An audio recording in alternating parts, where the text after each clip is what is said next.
자, 오늘은 이제 팔복의 사실상 이제 마지막 순서입니다. 보통 어떤 학자들은 이 팔복이 아니라 구복으로 구분하는 학자들도 있어요. 근데 이제 워낙 우리가 팔복으로 규정을 했기 때문에 팔복으로 마치는 것이 순리일 것 같아서 오늘 본문은 12절까지 함께 다루도록 하겠습니다. 자, 그런데 문제는 이 팔복의 여덟 번째 복이 네 번째 복과 상당히 중첩돼요. 그렇죠? 자, 우선 오늘 본문을 먼저 읽고 들어가 보도록 하죠. 의를 위하여 이렇게 되어 있죠. 근데 네 번째 복은 뭐라고 되어 있죠? 의에 줄이고 목마른 자는 6절에 보면 그렇게 표현되어 있어요. 그럼 이 두 복이 어떤 차이가 있을까를 먼저 좀 이해를 가지고 들어가 보는 게 좋을 것 같아요. 네 번째 복이었던 의에 줄이고 목마른 자는 이라는 말은 그 의의 정체는 네 번째 복을 설명할 때 이렇게 소개를 드렸습니다. 의라는 것은 어떤 이데아의 세계나 사상, 정의로움 이걸 말하는 것이 아니라 관념적 의가 아니라 무슨 의라고요? 그리스도를 얘기하는 거예요. 로마서 3장에 보니까 하나님 외에 한 의가 나타나서 바로 그 의는 그리스도를 얘기하는 겁니다. 그렇다면 의에 줄이고 목마르다는 말은 이런 뜻이 되기도 하죠. 그분을 추구하고 그분을 따르고 그분을 목말라 하고 그분을 쫓는 삶의 모든 태도를 의에 줄이고 목마른 자, 저희가 배부름을 얻을 것이며, 거기서 배부르다는 말은 어떤 뜻이라고 말씀을 드렸죠? 그것이 전부다 그 말이에요. 사실은 그것이 전부다. 시편 23편 1절의 말씀처럼 여호와가 목자가 되시면 내게 부족함이 없으리로다. 믿습니까? 그러니까 이렇게 구분을 하면 좋을 것 같아요. 첫째, 의에 줄이고 목마르다는 네 번째 복의 의미는 예수 그리스도를 추구하고 쫓는 삶의 태도를 얘기하는 것이구나. 그러면 이제 오늘 여덟 번째 이 팔복을 마감하면서 또 의라는 주제가 등장을 하는데 이 의는 도대체 뭘 얘기하는 것일까? 그것은 예수 그리스도라는 의를 추구하고 쫓다 보면 이 삶의 원리나 생리가 세상과 맞을까요? 안 맞을까요? 안 맞는단 말이에요. 그러다 보면 자연적으로 부딪히는 현실적 문제가 나타나겠습니까? 안 나타나겠습니까? 나타나는 게 정상이란 말이에요. 손해보고 매맞고 가두어지고, 이것이 소위 기독교 역사 속에 1세기 그리스도인들로부터 나타났던 의에 줄이고 목이 말라 예수를 쫓기로 나선 순례자의 길 끝에는 비단길이 깔려있고 기와요초 만발한 꽃길이 준비되어 있는 그런 삶이 아니라는 얘기를 이렇게 설명을 하는 겁니다. 믿습니까? 그래서 오늘은 도대체 그 의에 줄이고 목이 말라 그 길을 쫓기로 각오했을 때 우리에게 어떤 일이 등장하는가, 또 1세기 그리스도인들은 어떤 경우를 당했는가, 또 역사 속에 실제 교회들은 어떤 핍박 속에 있었는가, 그리고 오늘의 현실, 실질적인 박해와 또 내면적 박해들이 일터에서 무수하게 교묘하게 가해지고 벌어진다는 얘기예요. 자, 그런데 오늘 본문에 우리에게 큰 격려와 위로가 뭐냐 하면 이렇게 돼 있어요. 의를 위하여 박해를 받는 자는 복이 있나니 천국이 그들의 것임이라. 이미 그들은 천국을 소유한 자로서 증명이 된다 그 말이죠. 내가 그리스도를 쫓기로 나섰다가 겪는 모든 삶의 고난은 무엇의 반증이라는 말이 되죠? 아, 내가 천국 백성이구나 하는 다른 표현이 된다 그 말이에요. 11절 한번 같이 읽어볼까요? 시작. 나로 말미암아 너희를 욕하고 박해하고 거짓으로 너희를 거슬러 모든 악한 말을 할 때에는 너희에게 복이 있나니 기뻐하고 즐거워하라. 하늘에서 너희의 상이 큼이라. 너희 전에 있던 선지자들도 이같이 박해하였느니라. 자, 그럼에도 불구하고 마태복음은 어떻게 끝이 납니까? 세상 끝날까지 항상 너희와 함께하리라. 이 약속을 믿으십니까? 박해가 있으니까 너희들 잘 알아서 대처해라 이러고 손 터는 예수님이 아니고 항상 세상 끝날까지 너희와 함께 할 것이다. 여러분, 그 고난 속에서도 어려움 속에서도 주님이 우리와 함께 해 주심을, 주님이 함께하면 거기가 뭐예요? 하나님의 나라예요. 그것이 천국이에요. 믿습니까? 자, 그러면 이제 1세기 당시 사람들은 왜 그리스도인들을 그렇게 생내적으로 미워했는가? 여기에는 몇 가지 현실적인 이유가 있었습니다. 당시 그리스도인들은 이런 별명이 있었어요. 다른 사람들. 뭐 좀 다르네. 다른 사람들. 이게 조금 더 정도가 심해지면 이렇게 불리워지기도 했습니다. 이상한 종자들, 다른 사람들, 이상한 사람들. 왜 저런 원리로 살지? 남들 다 하는 일에 뭐 혼자 중불나다고 저러고 고집을 부리지? 그렇게 세상 사람들 눈에는 어떻게 비춰질까요? 뭐 다르네. 근데 그게 조금 더 비아냥과 조롱으로 가면 어떻게 될까요? 이상하네. 이상하네. 아마도 우리가 이것은 현실적으로도 많이 부딪히는 또 내면의 그 비아냥거림이나 조롱일 거예요. 당시 그리스도인들은 그렇게 오해를 받아왔습니다. 또 예수 그리스도를 쫓는다는 것은 바울에 의해서 가장 선명하게 설명되었죠. 오직 한 일, 즉 뒤의 것은 잊어버리고 나는 앞에 있는 것을 붙잡으려고 어떻게 한다고 되어 있죠? 쫓아가노라, 쫓아가노라.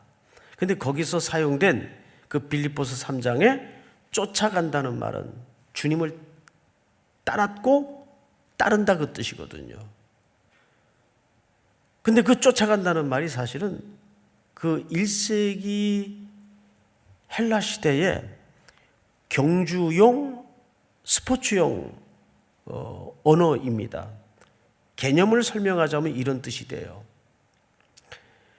더 좋은 이익을 위해서 손에 쥐고 있는 것을 놔버린다 그 뜻이에요. 다시요. 더 좋은 이익을 위해서 손에 있는 것을 놔버린다 그 뜻이에요. 고대 시대의 가장 그 보편적인 스포츠가 사냥 경주였습니다. 귀족들이 점심을 하고 난 다음에 또는 식사를 하고 난 다음에는 그저 오락겸 사냥 경주를 많이 했습니다. 근데 룰이라는 게 뭐 간단해요. 칼, 창, 활, 개인이 익숙히 쓸 수 있는 무기를 들고 각자 숲속으로 들어가서 누가 더 실한 먹잇감을 잡느냐, 이게 룰이에요. 근데 이제 한 경주자가 숲길에서 살이 오를 대로 오른 토끼 한 마리를 만났다고 합시다. 저놈이다 하고 창을 휙 날리려고 하는 그 순간에 옆 샛길에서 말만한 윤기가 질질 흐르는 노루 한 마리가 툭 튀어나왔어요. 자, 그러면 이 게임에 이길 확률을 높이려면, 확실한 확률은 토끼를 잡는 게 낫겠어요? 노루를 잡는 게 낫겠어요? 무르나 만하죠. 노루를 잡는 게 게임에 이길 확률이 확실해요. 근데 창은 하나인데 인생을 두 번 살 수는 없잖아요. 창은 하나인데 순간 선택을 해야 되고 판단을 해야 돼요. 어느 쪽을 향해 창을 날리는 게 좋겠습니까? 노루죠. 그러려면 반드시 전제 조건이 하나 있어요. 지금까지 겨냥하여 노리던 토끼를 마음으로부터, 정신으로부터, 판단으로부터 내려놔야 돼요. 그걸 포기하지 않는 한 창 하나로 동시에 두 마리를 맞출 수는 없어요. 그래서 쫓던 토끼를 마음에 내려놓고 튀어나온 노루를 향해서 창을 던져야 이 게임에 이길 확률이 높아요. 이 쫓아간다는 개념이 여기서 생성이 됩니다. 즉, 더 좋은 이익을 위해서 덜한 이익을 내려놓다. 그러려면 더 격렬한 삶의 저항과 외로움이 부딪힐 수밖에 없는 거죠. 이걸 이제 우리는 박해로 표현을 하곤 합니다. 박해가 분명 맞습니다. 그런데 요즘에는 그렇게 제3세계의 일부의 모습처럼 물리적인 박해가 우리에게는 없죠. 근데 더 심각한 박해들이 많습니다. 뭐가 있을까요?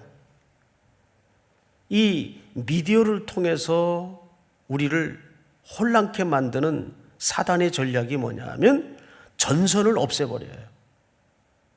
그게 뭐가 적인지 뭐가 선한 것인지 피하 구분이 안 되는 전쟁터에서 우리 청년들이나 성도들이 싸움을 싸우고 있단 말이에요. 이게 굉장히 어려운 싸움이에요. 과거의 박해는 피하가 선명했어요. 근데 지금은 적과 아군이 구분이 되는 세계입니까? 안 되는 세계입니까? 안 돼요. 아주 감동적이고 선한 영화나 또는 드라마를 빙자해서 우리 기독교인의 복음적 가치관을 헷갈리게 만들어요. 휴머니즘을, 인간애를 앞세워서 감동스럽게 포장을 하면 이게 뭐가 선인지 뭐가 악인지 구분을 못하게 됩니다. 그래서 로마서 12장의 말씀에 무엇이 하나님의 온전하시고 선한 뜻인지를 어떻게 하라 그랬어요? 분별하라. 분별하라. 그걸 바르게 분별하려면 우리는 철저한 성경의 가치관 위에 단단히 세움을 입는 방법 외에는 이 세상을 분별할 수 있는 도리가 다른 길이 없습니다. 성경의 진리 외에는 다른 길이 없어요. 얼마나 지금 혼란한 시대인지 아십니까? 멀쩡한 것도 쓸데없는 의미를 부여해가지고 확 헷갈리게 만들어버려요. 그런 드라마 또는 그런 어떤 상징적인 아이콘들이 얼마나 많습니까? 뭐 그걸 일일이 지금 이 짧은 설교 시간에 다 열거할 수는 없어요. 그래서 캐릭터 가운데는 남녀의 그 성 정체성을 아예 빼버리는 캐릭터들이 많아요. 때로는 바지를 입혔다가 때로는 치마를 입혔다가 헷갈리는 거죠. 그런 문화에 우리 아이들이 젖어서 익숙하게 스며들어 와 있단 말이에요. 어릴 때부터 그런 문화에 젖어 있다 보면 이 사고방식이 복음적 기초 위에 세워지는 것보다는 그래도 되고 이래도 되나 보다. 방금 전 우리 3.1 뉴스에서 그 기독교 세계관, 그 세계관이라는 말이 뭐예요? 눈이란 뜻 아니에요? 크리스찬 월드뷰.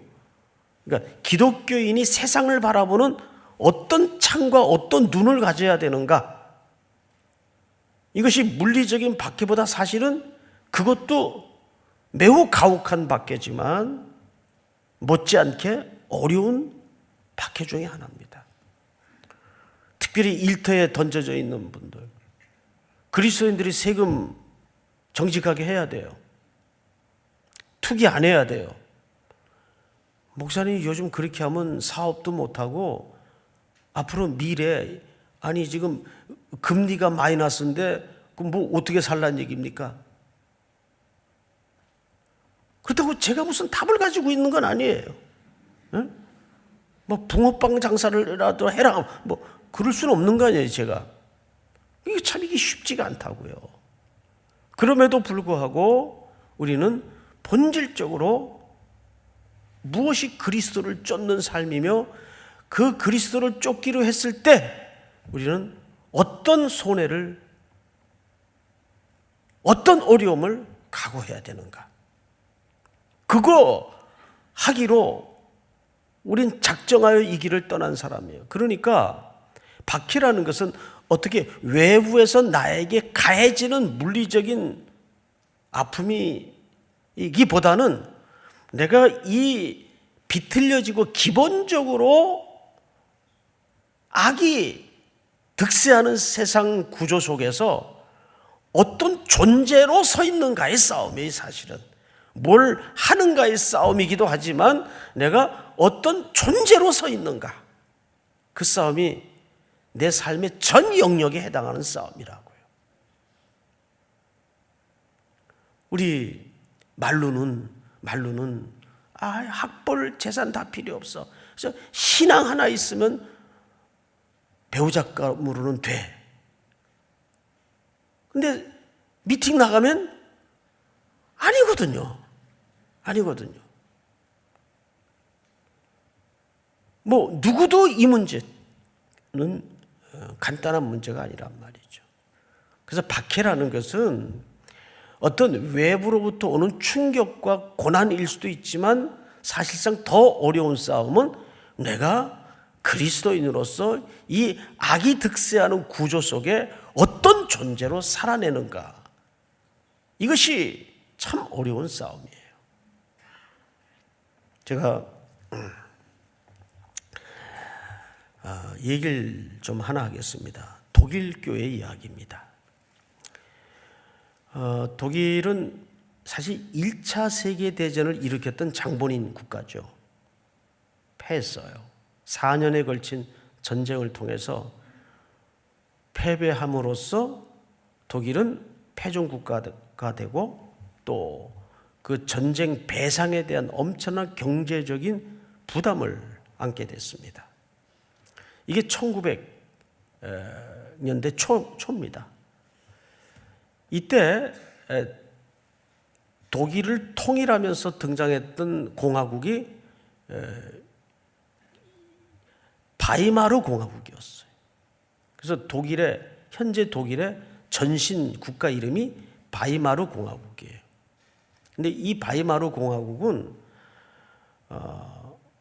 어떤 국가 철학 위에 세워진 나라인가 하면 마틴 루터의 종교 개혁의 정신 위에 세워진 나라예요. 그래서 그 헌법 기초를 보면 굉장히 중요한 헌법 전문을 만들어냅니다. 우리 대한민국 헌법 제정에도 영향을 끼쳤던 바이마르 공화국의 그 헌법 전문입니다. 아주 어쩌면 이 지상에 존재하는 국가 이념의 가장 이상적인 의미를 담아낸 국가를 건설하고자 바이마르 공화국이 1919년에 세워집니다. 그때는 세계가 아주 격동하던 세상이었어요. 그러나 그 전쟁 배상금과 맞물려서 1920년도서부터 불어닥친 경제 대공황, 이 빵의 문제를 이 바이마르 공화국은 이상만 가지고 있다 보니까 해결하지 못했어요. 이때 그 절망에 빠진 독일 국민들에게 혜성처럼 등장했던 정당이 나치입니다. 히틀러가 등장을 한 거죠. 히틀러는 모든 국민에게 폭스바겐을 제공할 것이고 빵의 문제를 해결할 것이다. 그 당시 히틀러는 기독교의 가치관을 가장 망가뜨린 인물 중에 하나입니다. 그 당시 교회에 예수상은 이런 예수상을 걸어놨었어요. 자, 한번 사진을 좀 볼까요? 좀 이상하죠, 예수님이? 예수님이 막 복근이 장난이 아니에요, 지금. 예? 막 갑바가 나오고. 이 그림이 그 당시 교회, 나치 정권 하에 교회에 걸려있던 예수상이에요. 우리가 흔히 볼 수 있는 그런 예수상이 아니에요. 뭘 이 조각상 속에 설명하고 싶은 걸까요? 이것은 교회가 나치 정권과 야합을 해서, 다시 말하면 복음의 가치를 회파하고 망가뜨린 겁니다. 기독교는 행복을 추구하는 종교가 되었고 사람들에게 배부름을 주는 종교가 되고 말았어요. 능력 있는 종교, 능력 종교가 되고 마른 거죠. 우리도 그 과정을 지금 걸어오고 있지 않습니까? 잘 살아보자라는 그 시대의 구호와 맞물려서 복음도 그 구호와 야합을 해버리는 한때 교회에 고통의 시간들이 있었어요. 지금도 그 폐해는 끝나지 않았다고 보여져요. 야, 이거 안 되겠다. 그래서 일부 의식 있는 기독교인들이 공개적으로 나치 정권에 반기를 듭니다. 그래서 교회에 이렇게 모여요. 사진을 한번 볼까요? 그림을 한번 좀 보십시다. 이 독일 국민들입니다. 그 표정을 보세요. 나치 깃발을 들고 환호하는 표정. 그리고 일부 여성들은 너무 감격스러워서 어떻게 하고 있어요? 울고 있어요. 너무 감격스러워서. 사실 이 사진이 얼마나 섬찟한 사진입니까? 이 사람들이 다 그리스도를 쫓는 사람들이에요. 다음 사진을 한번 볼까요? 이 사진은 굉장히 중요한 사진입니다. 바로 이 교회는 고백교회라고 불리워지는 교회입니다. 일부 제정신을 가진 목회자들과 그리스도인들이 교회가 이래서는 안 된다. 그리스도인들이 빵을 빌미로 복음을 회파하는 나치 정권과 야합해서 나치의 깃발을 들고 그렇게 열광하는, 이거는 분명히 잘못된 것이다. 해서 고백교회라는 교회에 모여서 선언문을 제정하게 됩니다. 그 선언문을 한번 같이 읽어보도록 하십시다. 고백교회 총회는 우리의 신앙 고백과 독일의 교회를 파괴하는 나치 기독교와 맞서, 그러니까 나치 기독교예요. 기독교와 맞서 믿음으로 일치 단결하여 그들에게 저항하고자 한다. 그들은 거짓된 신조, 폭력, 위선적인 이념을 통해 독일 교회를 하나로 통합하려고 시도하지만, 그래서 많은 대부분의 독일의 성도들과 목회자들이 나치 정권과 실질적으로 야합을 했습니다. 독일 복음주의 교회는 성령을 통한 믿음 안에서 하나님의 말씀인 성경으로만 하나가 될 수 있다. 바르멘 선언이 성경과 교부들의 신앙 고백과 일치하는지 일치하지 않는지 확인해 보라. 만일 우리의 선언이 성경에 위배된다면 듣지 않아도 된다. 그러나 만일 우리가 성경에 근거한다면 낯으로부터 오는 모든 두려움과 유혹을 극복하고 하나님의 말씀에 순종함으로써 믿음의 길에 함께 참여하라. 그리고 이제 이 고백교회 선언문이 제정이 되고 여기에 몇 가지 교회에 대해서 성경의 권위에 대해서 발음한 선언문이 구체적으로 등장을 합니다. 그 교회 앞에 지금 이런 조각상이 세워져 있습니다. 그 조각상을 한번 확인해 보십시다. 예, 그 히틀러식 경례죠? 독일 국민은 두 구분으로 나누어졌어요. 나치 정권에 열광해서 이 나치가 말하는 기독교만이 우리를 배불리할 수 있고 또 이 나치 정권이 우리 신앙생활에 편안함과 또 안락함을 제공한다. 또 모든 행사에도 우리가 편안하게 진행할 수가 있다 해서 이 고백교회 앞에 세워진 동상입니다. 그런데 그 동상 뒷면에 이런 조각이 함께 새겨져 있습니다. 즉 고난받는 독일교회 성도들의 모습이에요. 이 조각은 이중적으로 이렇게 양면에 앞뒤로 새겨져 있죠. 여러분, 오늘날 현실은 어떻습니까? 선교학자나 모든 기독교 학자들이 이구동성으로 이 지구촌에서 박해받는 현장이 참 많아요. 이슬람, 또 불교 국가.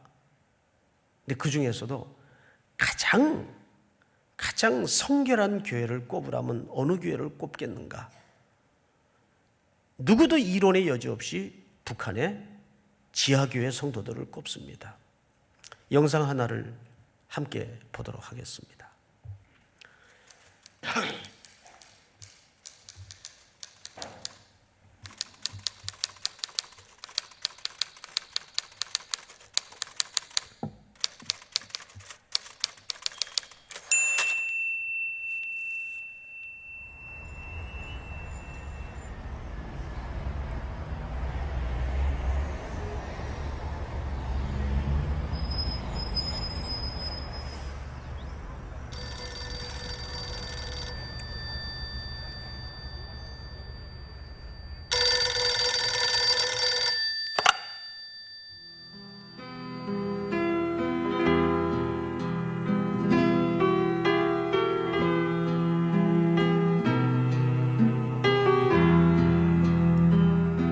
하면서 이제 전화를 이제 동네 전화를 해가지고 그때는 이제 핸드폰이 없었을 때니까 저 연락을 해놓고는 북한에 그 성도들이 있다는 그분들 나오라고 그래서 점심을 같이 할 수 있도록 어레인지를 했습니다. 도착을 했습니다. 그리고 4명의 어른들이 나왔습니다. 제일 나이 많은 분이 79, 그냥 4명의 늙은이들이 나온 거예요. 제가 처음 질문이 뭐였느냐면 왜 나오시려고 그러세요? 요 말 한마디를 하는데 뜻밖의 그 노인이 찬송 한번 마음 놓고 부르고 싶어서 더 이야기할 게 없어서 알겠습니다. 제가 도와드리겠습니다. 언제 나오시겠어요? 그랬더니 빠를수록 좋소. 몇 명이나 되세요? 65명이에요. 어른들이란 아니야. 애도 있어. 우리 손녀도 있어. 정보가 들어왔는데 우리 모두 잡혀서 수용소로 끌려간다나 봐. 알겠다고. 제가 도와드리죠. 제가 도와드리겠습니다. 그랬더니 이분이 잠깐만. 네? 잠깐만. 내가 나가서 하나님께 직접 물어보고 결정하면 안 돼? 그러세요. 기도를 막을 수는 없으니까. 그러세요. 조벅조벅 걸어 나가신 분이 한 10분 만에 돌아오시는데 땅을 질질 끌고 들어오시더라고요.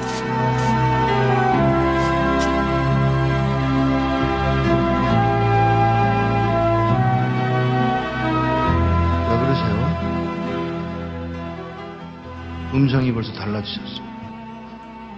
나가서 물었소. 하나님, 저 미국에서 온 이목사라는 사람이 우리 도와주겠다고 왔는데 따라갈까요? 그랬더니 하시는 말씀, 내가 능력이 없어서 너희들을 북한 땅에 남겨둔 줄 아냐? 그러니까 이 노인이 그 말을 듣고, 우리가 그럼 매 맞는 것도 하나님 뜻이에요? 물론이지. 아니, 하나님, 우리 굶는 것도 하나님 뜻이에요? 물론이지. 우리 잡혀서 수용소로 끌려간다고 해서 그러는 거 아니에요, 하나님? 몰라서 묻냐? 이 말 한마디야.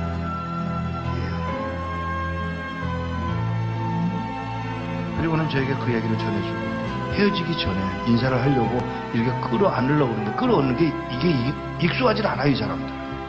그래서 제가 무릎을 꿇고 이렇게 내려다보는데, 그가 신고 온 신발에 구멍이 뚫려서 발가락이 이렇게 나와 있더라고요. 그 발가락에 제가 입술을 대고 키스를 했어요. 그리고 우는 동안에 제 목에 뭐가 떨어지더라고요. 그 할아버지가 울고 계신 거예요. 일어나서 인사를 다시 하고 떠나면서, 안녕히 계세요. 그랬더니, 무슨 인사가 그러냐? 죄송합니다. 왜요? 천국에서 만나자 그래라. 예, 천국에서 뵙겠습니다. 그 말 한마디를 하고 떠나서 나오는데, 몇 걸음 떠나갔는데 뒤에서 그의 음성이 들려옵니다. 누가 우리를 그리스도의 사랑에서 끊으리요.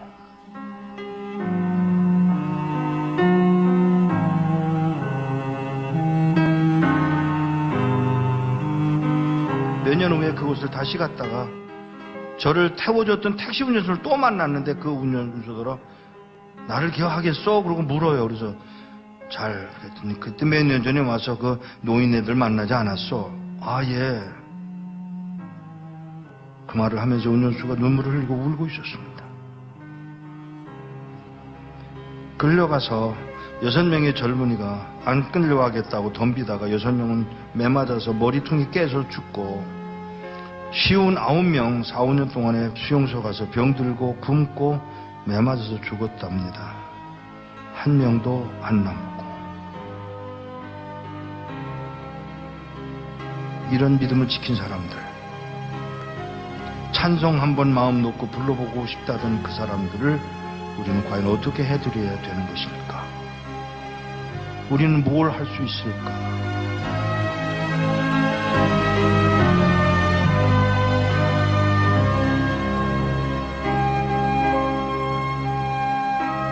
우리 다 같이 읽겠습니다. 시작. 나로 말미암아 너희를 욕하고 박해하고 거짓으로 너희를 거슬러 모든 악한 말을 할 때는 너희에게 복이 있나니 기뻐하고 즐거워하라. 하늘에서 너희의 상이 큼이라. 너희 전에 있던 선지자들도 이같이 박해하였느니라. 다 일어나십시다. 내 마음의 주를 향한 사랑이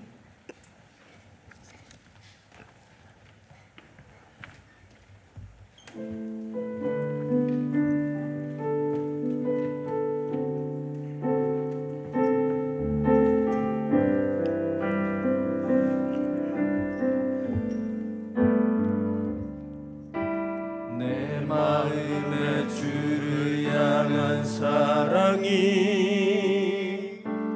나의 말엔 주가 주신 진리로 나의 눈에 주의 눈물 채워주소서.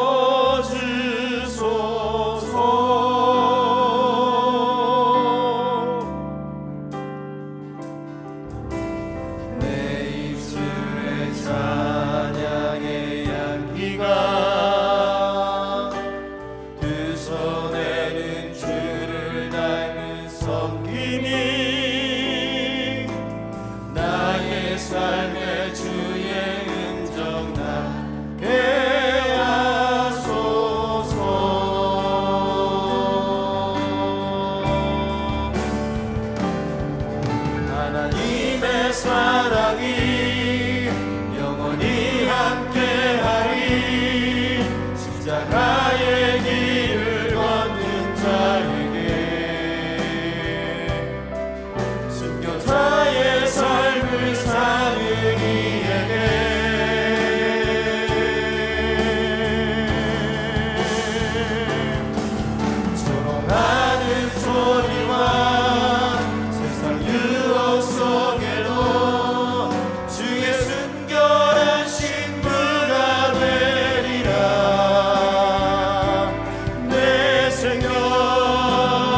주의 사랑이 영원히 함께하리.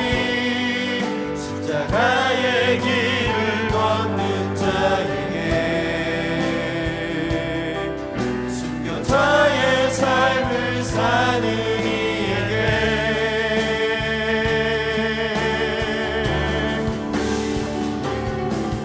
조롱하는 소리와 세상 유혹 속에도 주의 순결한 신부가 되리라. 내 생명 주님께 드리리. 우리 한번 서신 채로 오늘 주신 말씀에 본의를 붙잡고 함께 기도합시다. 첫째는 의에 줄이고 목이 마른 것은 그분을 쫓기로, 의 되신 그리스도를 쫓기로, 따르기로 각오한 길입니다. 근데 그 길을 함께 건너라면 부득이 겪어야 되는 이 땅의 손해와 고난, 시련, 박해가 또한 따르는 것이 정상입니다. 기꺼이 그 길에 물러서지 않도록 도와주시고 시대와 야합하지 않는 교회, 우리 성도들이 될 수 있도록 함께해 주시옵소서. 두 번째는 교회는 진보도 보수도 아닙니다.